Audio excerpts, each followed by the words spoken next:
Thank you, everybody, for joining us back here. We're sitting here once again with Randall Crowder, the Chief Operating Officer of Phunware, and the topic of conversation today is PhunToken and the markets as a whole, everyone. Randall, it's been a little bit. How have you been holding up over there? I heard you're moving around a lot. Got a lot of stuff going on.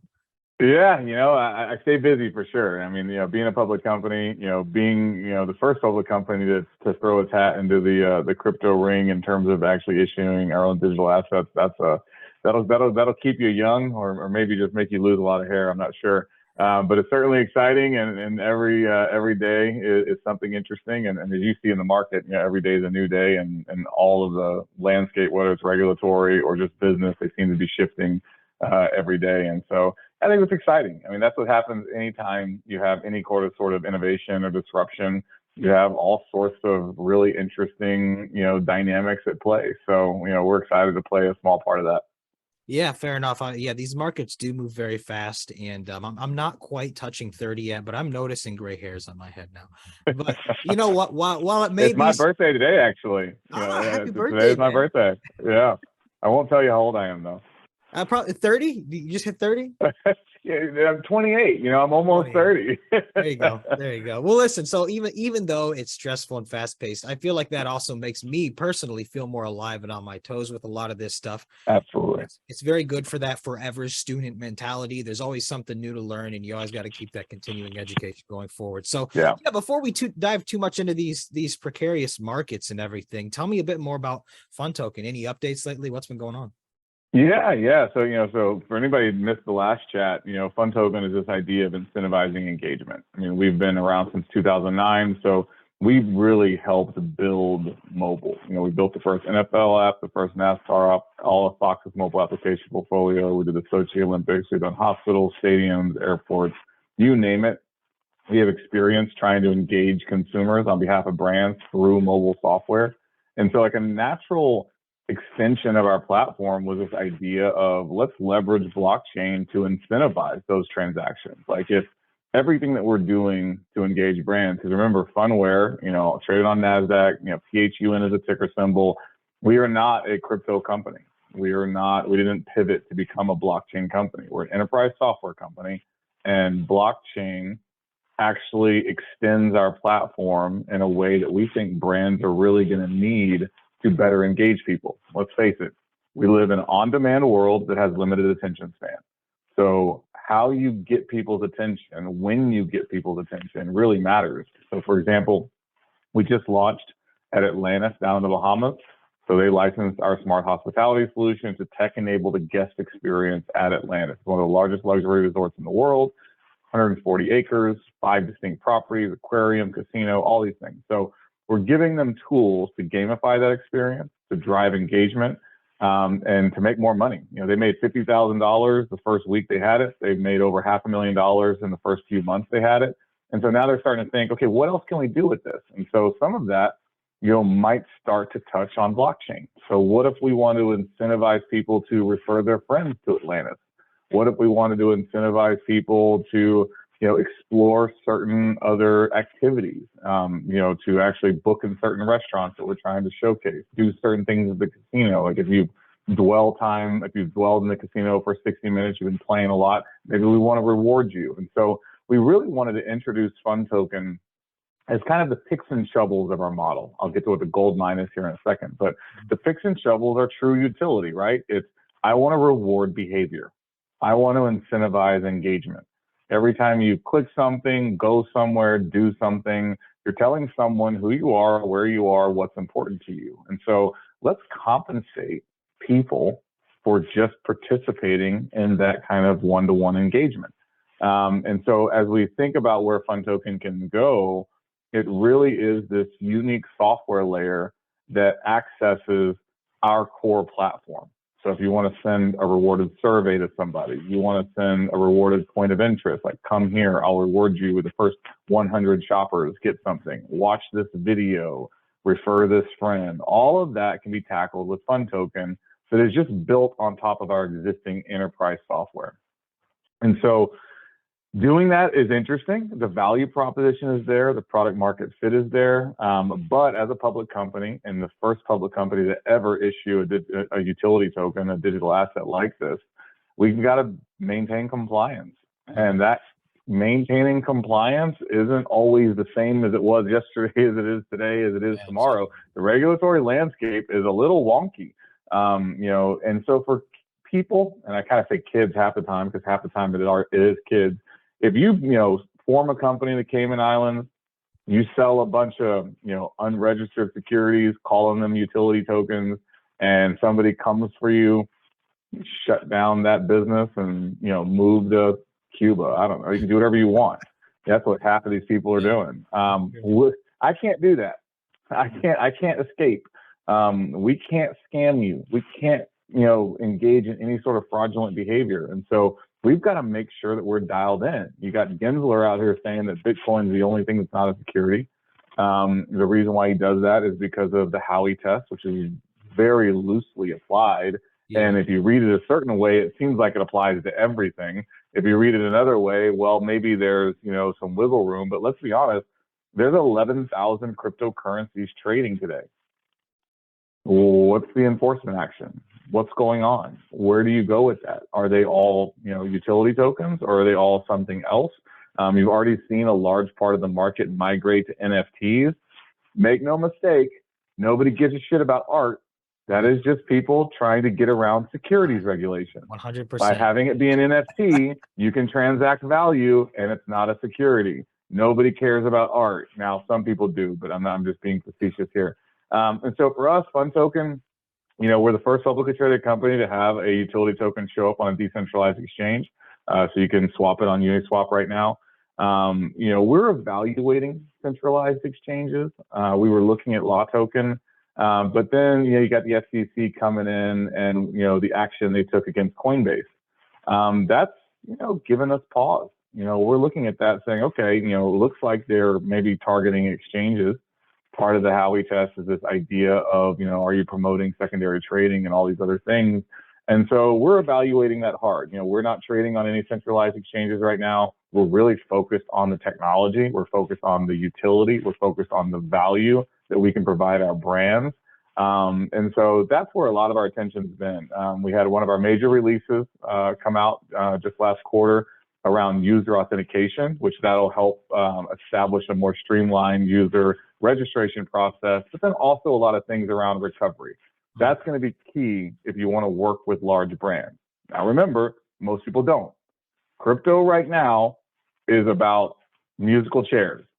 I'm going to pretend like this is of value and I'm going to do something. I'm going to sell a bunch of crap to a bunch of people, and then I'm going to make a lot of money, or I'm going to quit and go do something else, and I'm going to leave you holding the bag. That's what's happening. And then you go, well, hold on, Randall. I'm looking on CoinMarketCap and look at all this volume. That's bullshit. It's wash trading. It's synthetic volume. 70% of all of that is fake. And so you think that your project is still alive. Well, those people are in the Mykonos somewhere doing something else. They are not still working on your project. You're just holding nonsense. You're holding vaporware. And so that's not the game we want to play. We're focused on real utility, real value, real brands, real enterprise adoption. And we need to be able to have the right technology to convince brands to dip their toe into this blockchain pool. And so that's going to be, we have our own layer 2 scaling. Our own layer 2 scaling allows us to address things like fraud and security, bot attacks, spam, things like that. And so we have a little bit of a buffer between our brands and the actual market. And so you'll see, even when you download PhunWallet right now, which is our persistent mobile application on iOS and Android, there's accrued tokens, and then there's on-chain tokens. On-chain layer 1, accrued layer 2. We have the ability to unwind, quite frankly, pardon my French, bullshit. We've been testing that. The reason why we've done this kind of soft launch and this soft rollout is we want to see how people try to attack us. And every time, there's an exploit, we fix it. And we have to do that in order to give brands the comfort level that our system is robust enough. Remember, we did the presidential election in 2020. Twitter got hacked, YouTube got hacked, Facebook got hacked. We never got hacked. We had millions of intrusion attempts. Like, we understand a thing or two about security. We work with hospitals who deal with HIPAA.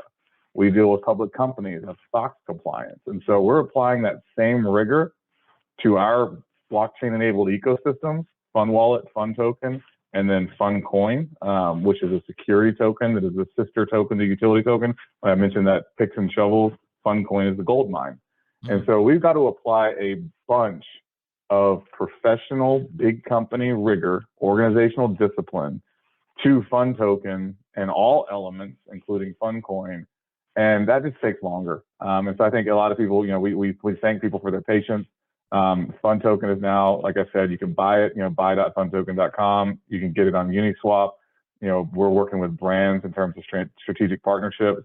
And then PhunCoin, the security token, which is fully regulated, that's taken even longer because that has to only be traded on a licensed ATS. And so Securitized is the only one we found who is, had the chops so far to get to the point where we could get comfortable issuing PhunCoin to the actual PhunCoin holders that we owe the PhunCoin. So we hope to be able to do that by the end of this quarter. It's taken way longer than we thought. But effectively, they're having to rebuild NASDAQ. There is no shortcut when it comes to trading securities. And so Securitized is trying to become the NASDAQ for blockchain-enabled security tokens. And so that'll be exciting. So a lot of firsts, a lot of complexity, but it's a lot of fun with a PH. Yeah. Well, listen, man. I mean, I think you're right. A lot of people take that very, very quick money shortcut by just playing outside of the United States.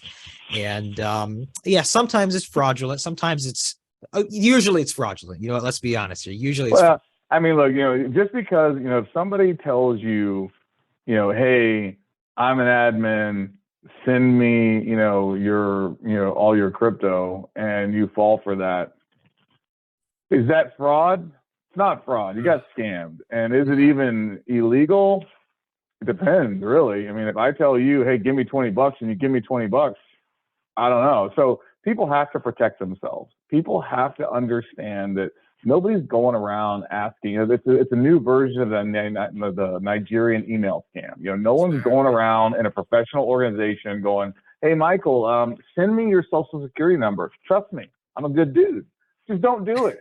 Stop listening to people on Telegram. There's a layer of personal responsibility here. And I love Telegram for what it is, but I do get so many messages. The new one right now, it's German women. It's a German woman messaging me, like, it's always a new one. And I'm like, what? I always ask him, I was like, where did you scrape my name from? At least tell me where you scraped it from. Like, come on, be honest with me. And then I'm like, all right, say the pitch. What do you got for me? What do you got for me here? Yeah. It's funny. Somebody sent me. I was asking somebody about an influence marketer, and like, he sent me her resume, and it was like a model headshot. I was like, nice catfish on the headshot. Like, it was not the person who I was talking to. There's a new thing now where they're talking about these, not to go tangent too far, but talk about these deep fakes during video calls. We have to ask them to turn their head sideways, put their hand in front of them, just to kind of make sure they are who they say they are now. Now that'll turn my filter off and make me unpretty, so I'm not gonna do that one. I don't. It's so funny. I mean, and I don't think we divert anyways. I mean, every time we talk, we riff, and it kind of goes in interesting directions. And I think that's more interesting to me, anyways. That's probably what scares me the most. Like, people are always talking about, flying cars or the metaverse or, AI taking over the world. And all of those things have, interesting, possible impacts on, our society. Mm-hmm. The deep fake thing is the one that freaks me out, because by the time you unwind it, it might be too late. If you deep fake, and it might just be simple shit, you deep fake Elon Musk is going to buy this company. Yeah. Within seconds, markets will respond. Yeah. You deep fake, Russia, here's Vladimir Putin. He's going to invade, another country, Poland. Yeah, you might find out that it's not real, an hour, 2 hours, maybe a day later. But what's the immediate impact? You could crash markets. And so I think, we see how gullible people are today. And we see how, there's an interest in getting back on topic. And so it's where I see the actual true utility of NFTs and blockchain beyond what the current amalgamation of them is. I get excited about authentication.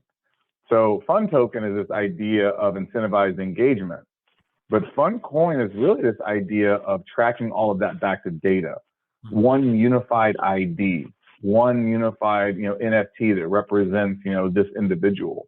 And so, if you begin to, go further into the future, I don't like anonymity. I know before we stopped on the call, we started talking about Monero, and I understand what Monero, the value it has.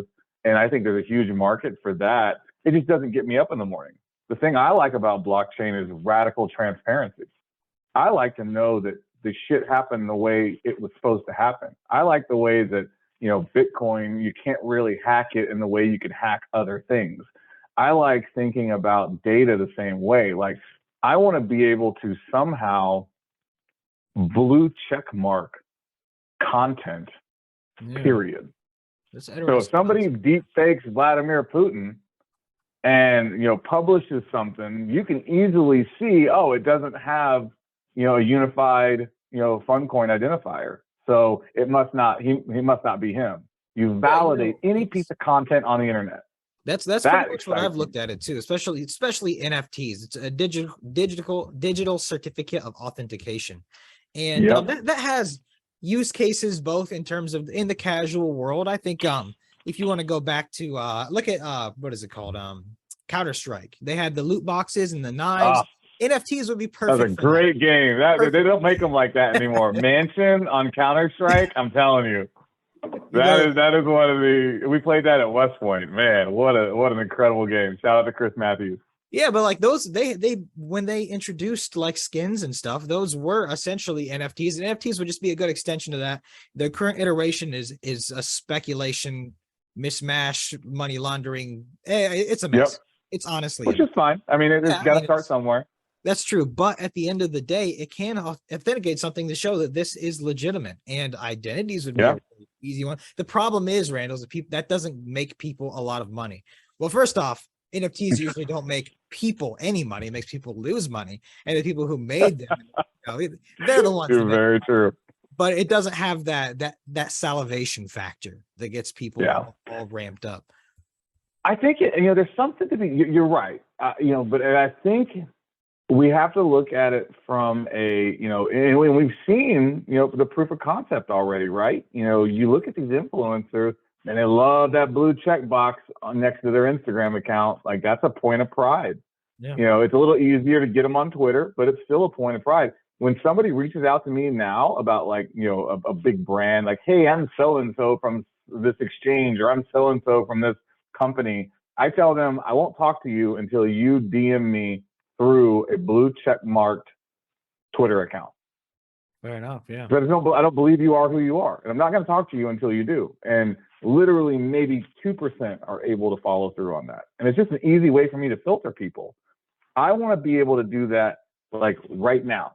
Yeah. Like, I want to be able to have a widget on every single piece of hardware. So like Zoom right now, and there's a little blue check mark right above here saying that I'm connected to a URL that is connected to an NFT that represents Michael Whitlock, and he has connected his wallet to that, that IP address, and that IP address is currently being engaged with you right now. And so I don't have to worry about whether or not this is you, unless someone is literally, holding you hostage, which, obviously that could happen. But, safe word is Poseidon. Fair enough, but I mean, on top of that, that would also help you catch middlemen in the place too, gathering extra information too. So, it has a lot of use cases. And back to the deepfake thing for one more little eerie thought: you used to have to have hours of recordings of people's voices to fake them. Now it's about 30 seconds. You get someone talking for 30 seconds, and you can make an eerily close emulation of their voice. And I've heard some that the problem is people usually take it and make famous people say things that are absolutely ridiculous, which usually, luckily we're not that daft yet, but with the deep fakes, the face is getting better. Now it's like we enter that weird realm, and it's like, okay, now let's put this stuff to the true use case that can be used to prevent stuff like that.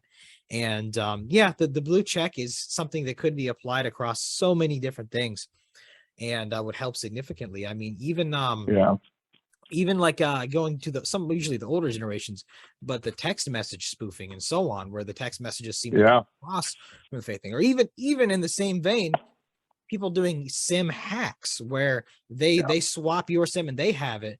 If they don't have the NFT, then it still shouldn't go through. So there's things like that where it can provide back-end security things that, again, people don't quite understand or care about. They just want things to work, and so they don't care so much. But here's the thing. When it comes down to it, and I definitely give you some applause for this, because going back to what I was saying originally, you guys are doing this the right way where you're doing it. It's like, okay, compliance is going to change. Regulations are going to change. We're going to do this the best we can. We're going to take it slow. There's going to be attempted hacks here, there, and there. People are going to try to make money off of it. It's going to be slow, but it's going to be done right, at least, to where at the end of the day, it's not let's go all the way back to Jimi Hendrix and stuff. Whole castles made of sand thing. So you can build something up high, but if the foundation can just get knocked out in a single blow, then things are eventually going to collapse. And that's not where you 100%. I always say that about crypto right now. Somebody quoted me the other day, and I said, listen, crypto is a massive house of cards built on unfulfilled promise, speculation, and fraud. And it is still the single greatest innovation to reach the global economy since the Medici's commercialized double entry accounting. And so it's like, just because it's a mess doesn't mean the potential isn't there. Just because people are going to try to cheat it doesn't mean it's not amazing. And so I think, when people unfairly put different time scales to things, people try to say, because it's easy, we live in a world where it's like Uber for X and it's, this for that. And everybody wants an analogy so they can understand things. So 2017, oh, that's like the 90s and the dot-com boom. No, it's not. 2017 is like 1996. 2022 is like 1997. Like it's just, this is different. And we haven't had the real crash yet. These are just little bumps along the way. Like if you zoom out and you think about what is the actual potential for, the blockchain market, it's in the trillions. And so when you see where it is now and you use kind of like time on, the x-axis, market size on the y-axis, and we're going along, if you zoom in and the max value of your, y-axis is, 1 trillion, then yeah, you can see, a lot more amplitude. But if you zoom out and it's 20 trillion or whatever, then the bumps don't seem as big. And so we haven't hit that S curve yet, where you really get that just crazy, spike vertically. We will, but we're not there yet. If you're thinking like Jeffrey Moore crossing the chasm, we probably, did the innovators. We're probably well into the early adopters, but we haven't crossed into mainstream yet. That's where we want to play.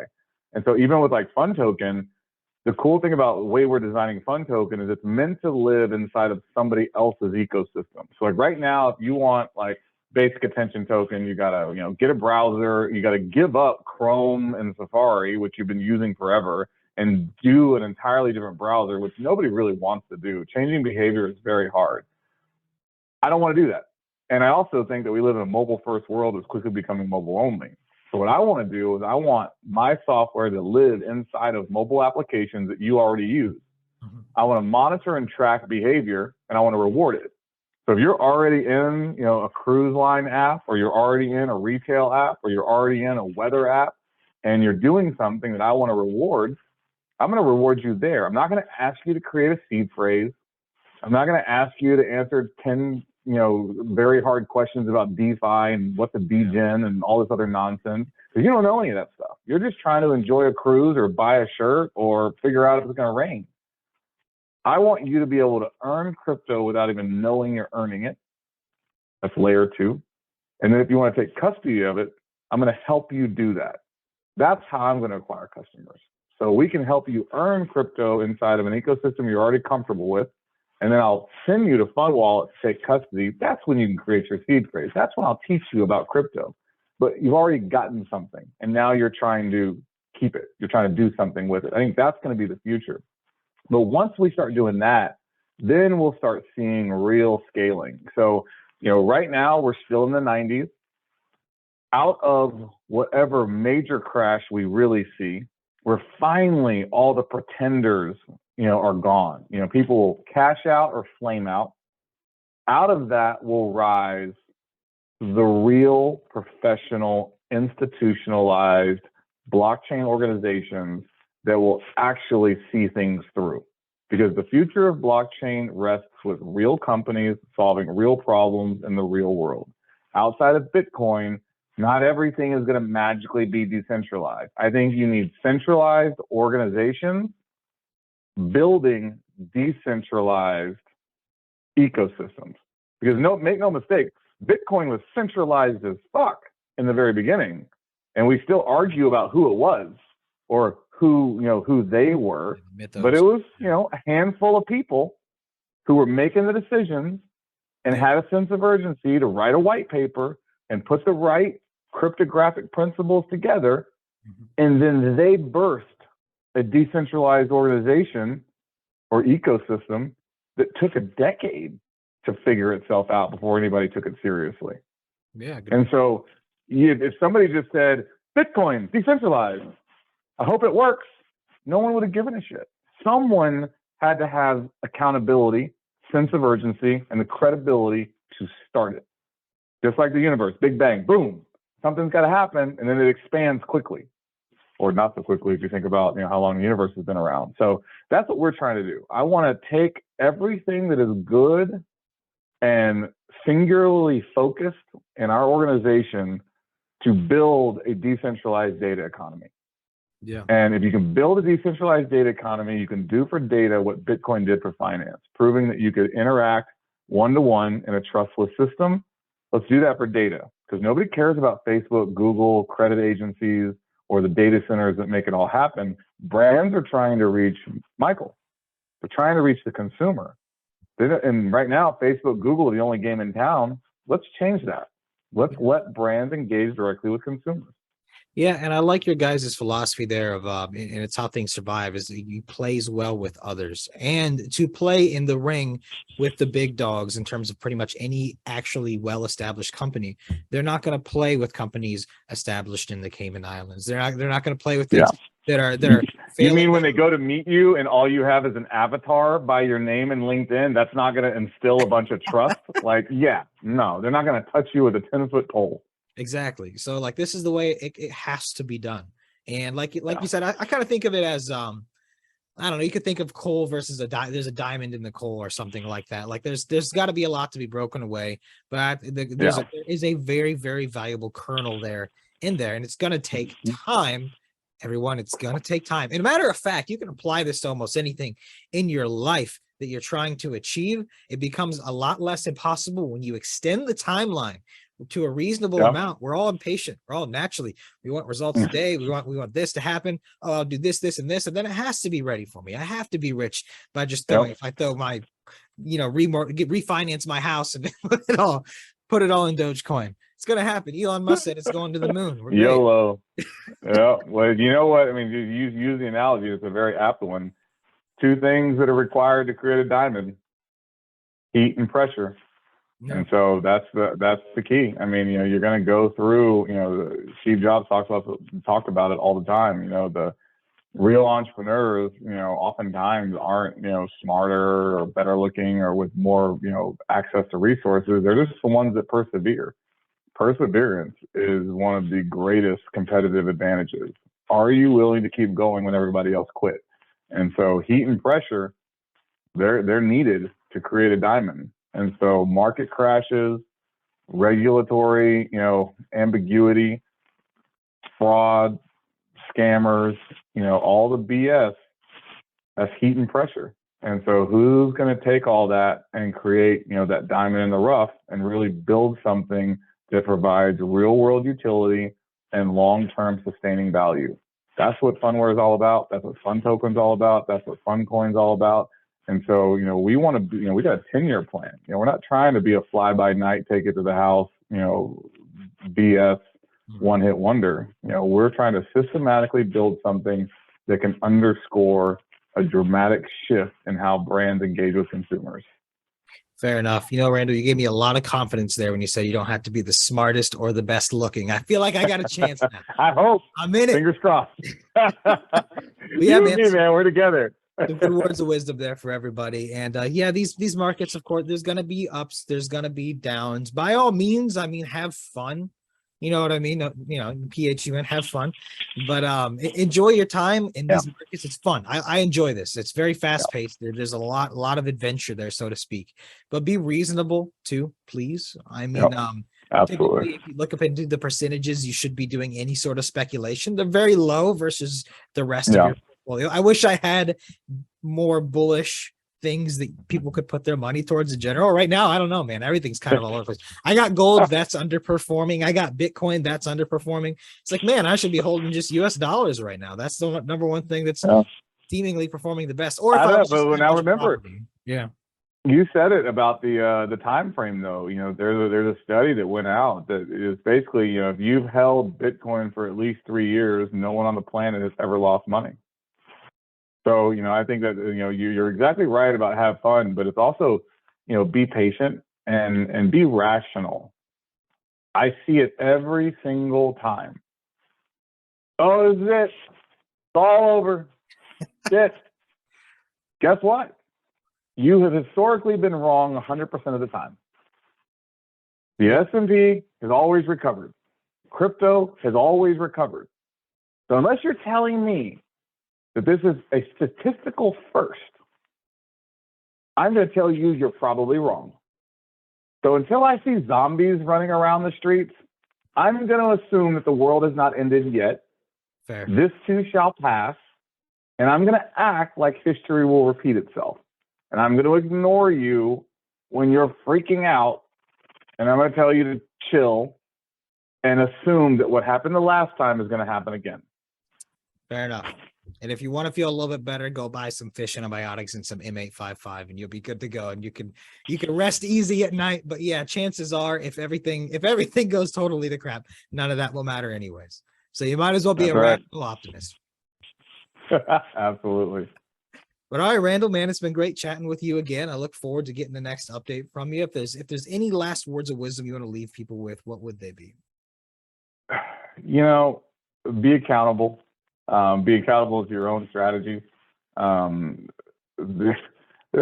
We live in a world where there's so much access to information, and not all information is created equal.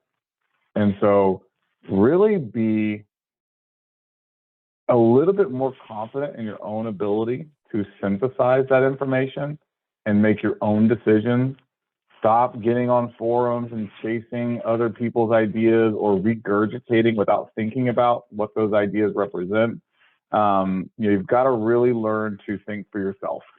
And so I think, you know, people need to understand that everything they hear is a suggestion, and it's ultimately up to you to decide what you want to do with your time, your attention, your money, your love, your bandwidth, and look for things that you believe in, so that if it does go bad, you're okay holding. And if it goes great, you know, you have confidence telling other people about it. And so be accountable to yourself and everything that you do. Stop looking to pass the buck or place blame. Very well said, Randall. Thank you for coming on. Everybody will have links to PhunToken below. Please don't be afraid to check it out. Ask us any questions if you got any. Of course, have a wonderful day. Thank you. Thanks a lot, Michael.